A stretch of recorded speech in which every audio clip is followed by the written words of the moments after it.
Hello বন্ধুরা, কেমন আছো? এই যে বৃষ্টির দিনে বিকেলবেলা আমি ছাদের উপর চলে এসেছি।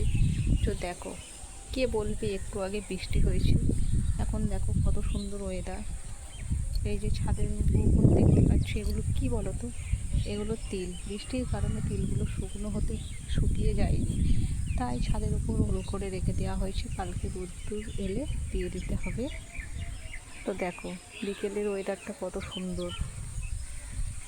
তো আমি তো ছাদের উপর চলে এসেছি, কিন্তু এখনও কেউ এসে পৌঁছাতে পারেনি। এই যে বৃষ্টির দিনে বিকেলবেলা আমরা মাখা আর কামরাঙা নিয়ে চলে এসেছি ছাদের উপরে। এখনও তো খাওয়ার জন্য তিতলি বা সৌম্য কেউই আসতে পারেনি, সেই কারণে আমি ওদের জন্য অপেক্ষা করছি। তো বন্ধুরা, সবাই চলে এসো, একসাথে খেয়ে নেব।